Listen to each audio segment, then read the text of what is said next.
I have with me, this is a white history moment. I have back with me, David Barton. And David is a historian and founder of WallBuilders, a national pro-family organization that presents America's forgotten history and heroes. You can't get any better than that, folks. David, happy White History Month. Thanks for coming on again. Hey, thanks, Jesse Lee. Great to be with you, bro. Sure appreciate what you do. Thank you, man. I appreciate that. And thanks for your patience. I had to finish up a call there from Germany. It was an amazing call.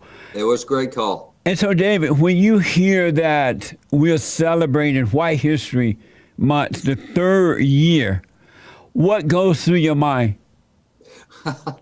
What goes through my mind, it's really fun. It's so politically incorrect. I love it. And at the same time, I'm of the thing, like you, I'm a Christian. And so I've got this Acts 17:26 thing that says we're all of one blood. So, since you and I both go back to Adam and Eve, I'm your 150th cousin, whether you want me or not. That's we're right. all the same family. Yeah. And so I look at stuff like that as superficial distinctions that really miss everything. God looks at the heart, not at the outside. And so, just kind of fun poking the other way is if I'm in Indiana and I'm a white guy in Indiana and I'm part of the Hoosier state, as a white guy, I probably don't have a clue that I'm named for a black evangelist, Harry Hoosier. And most people who live in Indiana, white folks, have no idea that their namesake is a black guy. And I can appreciate that as a white guy. I don't care what color you are. That's right. So White History Month is, I think it's a fun pushback on the superficial distinction. I know that means a whole lot to a lot of people, superficial stuff, but it's not that big to me. History is. That's and so right. I've got heroes that come from all colors and all backgrounds and Well, I had no other choice but to do it. This is our third year because we have black history, we have mama history, we have Mexican history, homosexual history, Earth history, every history but white history. And to show my appreciation to white Americans for founding and created the greatest country on this side of heaven, we got to remember white history. Because if we get rid of white history, that's what they're trying to do by tearing down the statues and monuments and erasing white history.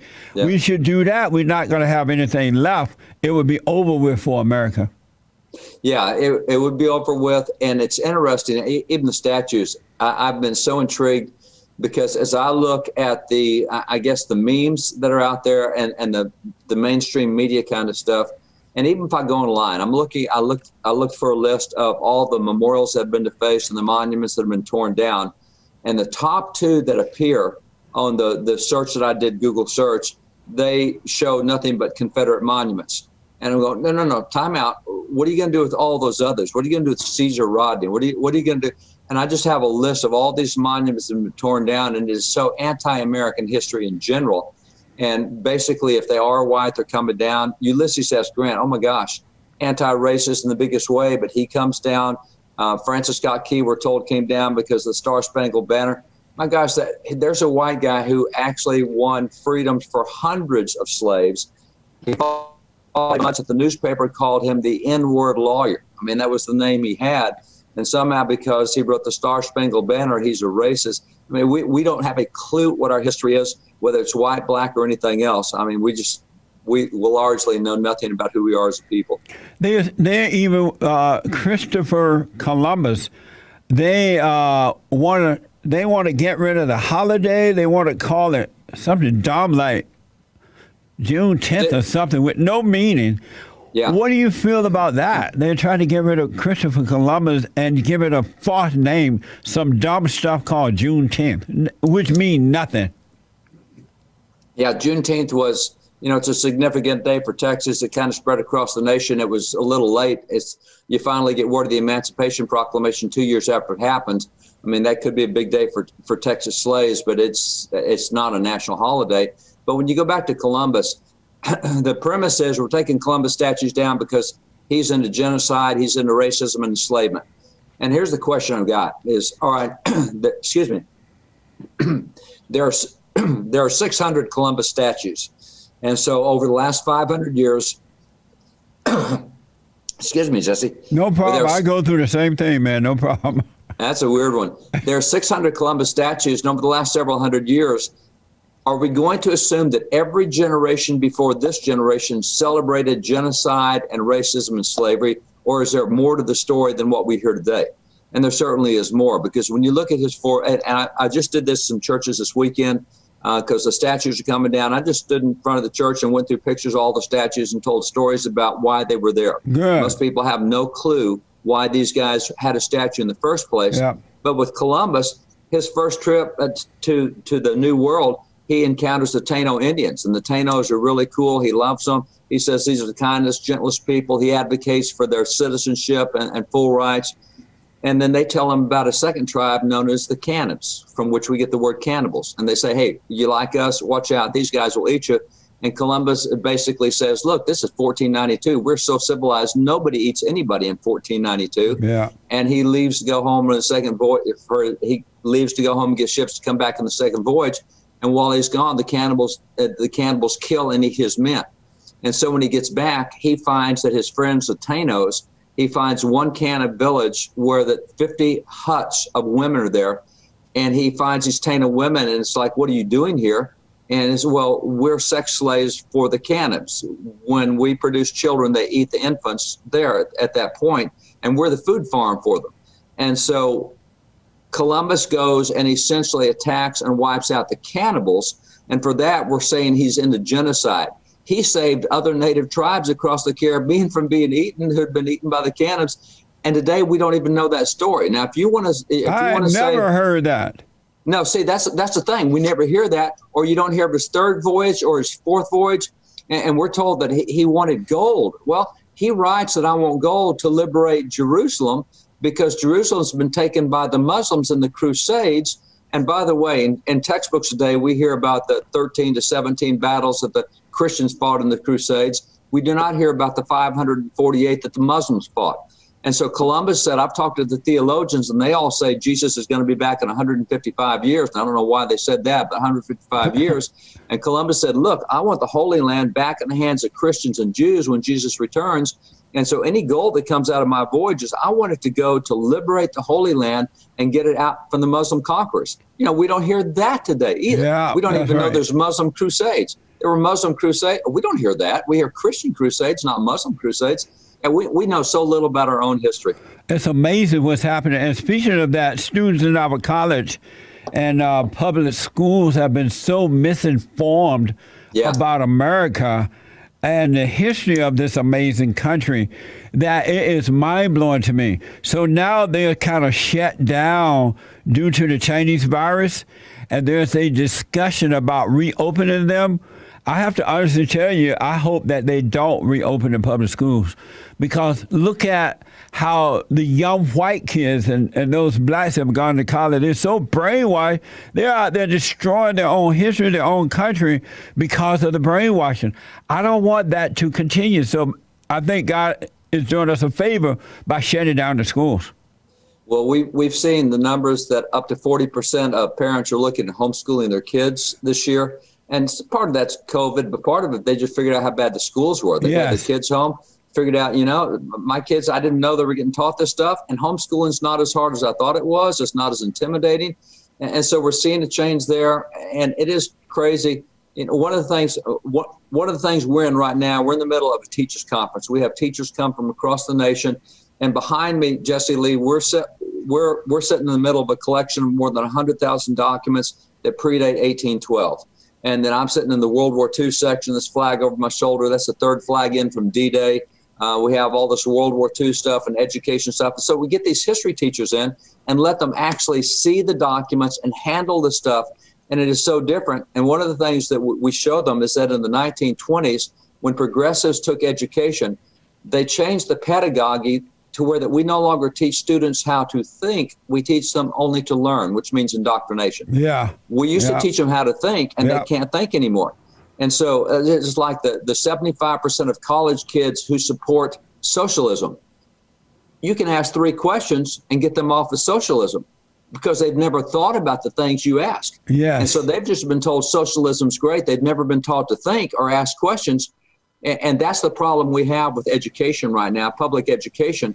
It doesn't teach you how to think. It indoctrinates you to what you should believe on all these different issues. And they become social justice warriors for things they don't even know about, like Columbus. They're tearing down statues of a guy who helped end cannibalism, and somehow he's bad for ending cannibalism. Well, nobody's ever told them that. Nobody's heard a thing about it. That's what the caller Abdullah was talking about from Germany. She had come over to this country, and she was being indoctrinated into the feminist movement and all that crap. She was losing her way.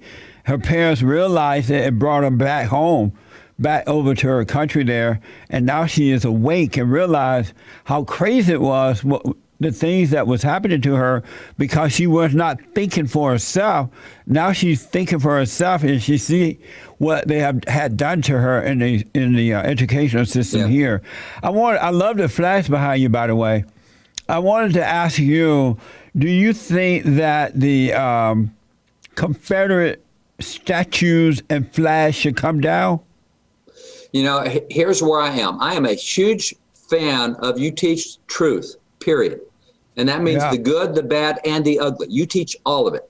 And so there is one statue to Nathan Bedford Forrest that we know of. He's a Confederate general. And I can take anybody to that statue and say, let me tell you the story of Nathan Bedford Forrest. Here's the guy who started the KKK. Here's the guy who led the Fort Pillow Massacre, one of the greatest atrocities in the Civil War. And I can show you all the bad stuff about him and help you never to do that. And I look at Israel. Israel has got the city of David. They love David, but they've also got the Absalom monument. Why would you have a monument to Absalom of all people? Or, if I go into, we take congressional delegations over to Poland. And when you get in Poland and Warsaw, the biggest building in Warsaw is the Palace of Culture. And that was forced by the Soviets. They built it in the 40s and 50s with Polish slave labor. And when Poland became free in 1981-2, they said, maybe we ought to tear this slavery thing down. And they said, no, let's leave it there. We always want to remember what it was like to be Soviet citizens, and we never want to do that again. That's right. And so they left that as a monument to teach the people. And the other thing I'll point to is in Germany, they still have Nazi museums in Germany. And as a result, Germany is one of the most anti-Nazi places in Europe. France and Spain, others tolerate Nazism. Germany doesn't, because they know their own history. And so when you start taking down statues, you can't learn from the good and the bad and the ugly. You don't even know what it is. You can't learn what it means to put your hand on the stove and get burned. You're just going to have to put your hand on the stove and experience that. Yeah. And so it's a crazy thing to take down statues. It's just, I can use any statue to teach something good, even if it's a bad statue like a Nathan Bedford Forrest. What I find so interesting and odd in America is that the black haters, those blacks liberals who hate America, they hate God, they hate the family. Now, on one hand, they are building black museums, and they are telling the black people about how bad slavery was and hanging and all that crap. They are putting that in the museums, but yet they want to destroy American history.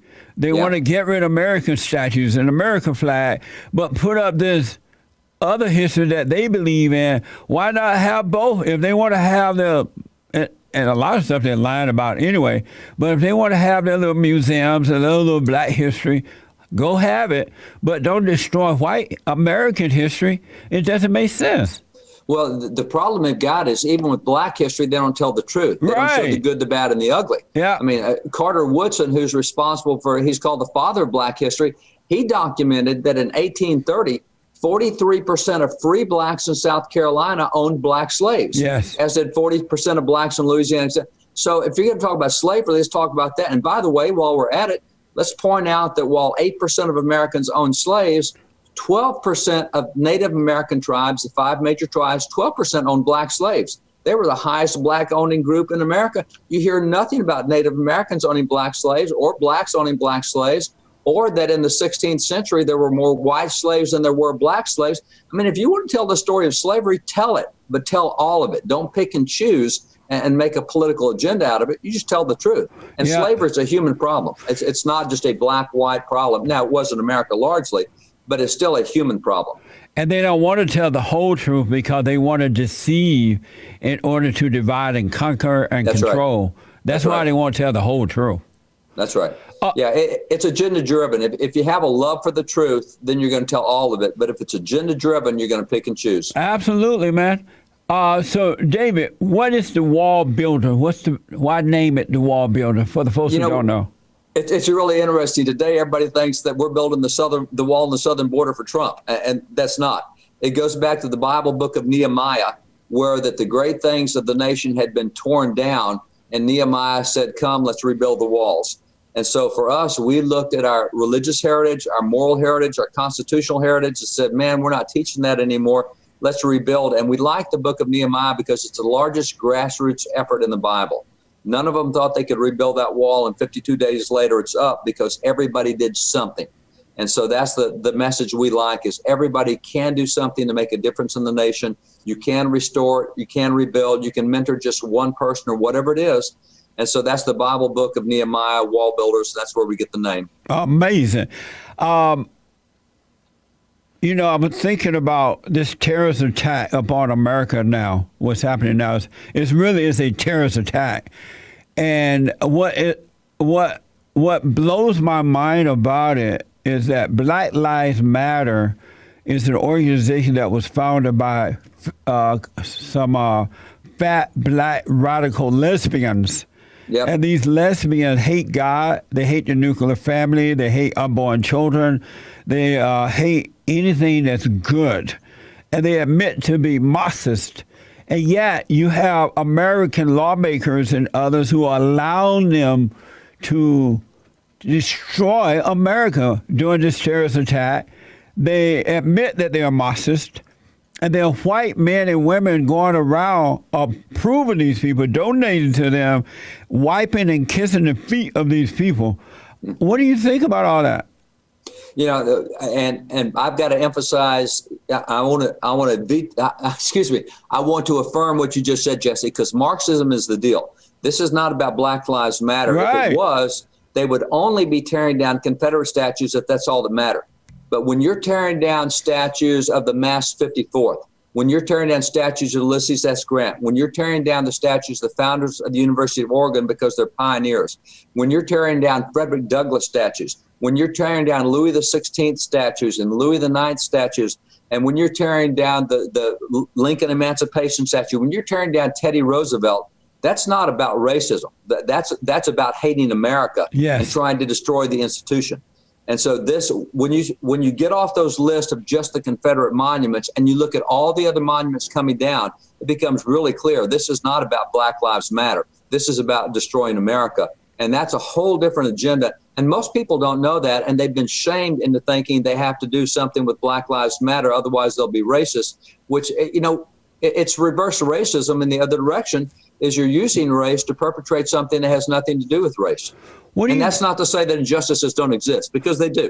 When humans are involved, imperfection is going to be there. Yes. But that's not what Black Lives Matter really is about. Otherwise, they would leave those other statues alone.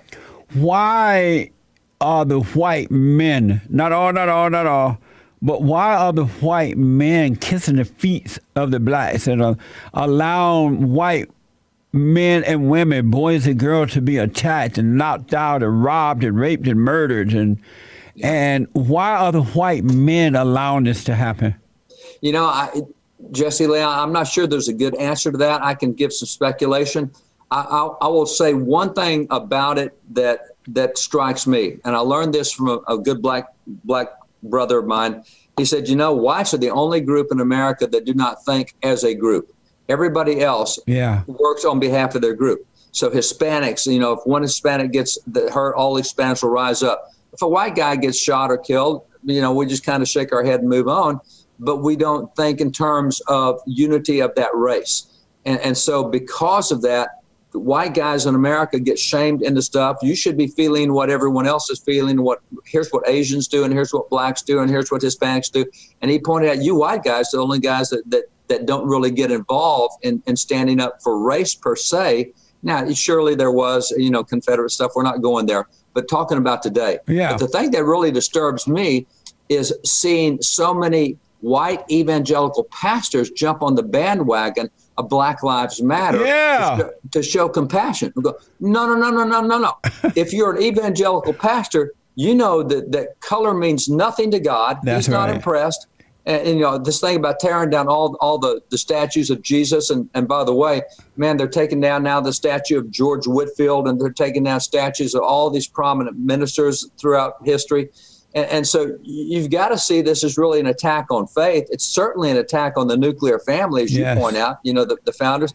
So why are even evangelical white pastors doing the black box kind of stuff? I mean, it makes no sense at all. Beta males. I'm stunned at the white pastors bowing down and licking boots like this, knowing that it's a spiritual battle.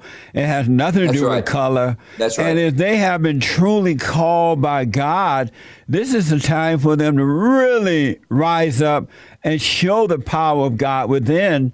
But they're not doing that. They're bowing down to the enemies. And Black Lives Matter, they hate God. They hate good. They hate white people. They're nothing but hate. No love at all. But the white pastor are licking boots. It's mind-blowing. Well, it's interesting. Some of the statues torn down. Juan de Onate is one that was torn down in Texas. He was a Catholic priest who came here.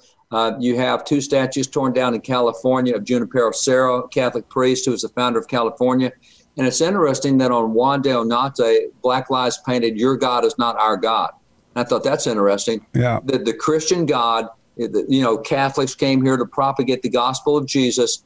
That Christian God, they're saying, "Your God is not our God." And that's an interesting statement, but that's very revealing also. Why would you go after so many ministers, and why would you try to burn St. John's Church in D.C. twice? It's crazy. They even defaced Mary, and Mary was a woman. I thought they liked women. They got rid of her. I noticed that they hate Christianity, but none of the mosque, the Muslim mosques, and those places were attacked at all. It's only Christianity that they hate. Well, even the memorial to the Armenian genocide, which is World War I era. All those Christians that were slaughtered in Turkey and elsewhere, they even defaced the memorial to the Armenian genocide. I mean, why would you do that? It's crazy stuff. David, we're so out of time. Tell the people how they can get to your amazing organization. WallBuilders.com, Jesse Lee. That's the best way. WallBuilders.com. Well, thank you, David, for coming on again. We will have you back, and happy White History Month, buddy. Thank you, brother. God bless you. Appreciate all you do. Thank you. You too, David. Amazing. And don't forget to like, follow, tweet, subscribe, and share the Jesse Lee Peterson radio show, folks. We really appreciate it. We are at war. It is a spiritual battle for the soul of America. And it's going to take all of us to do it.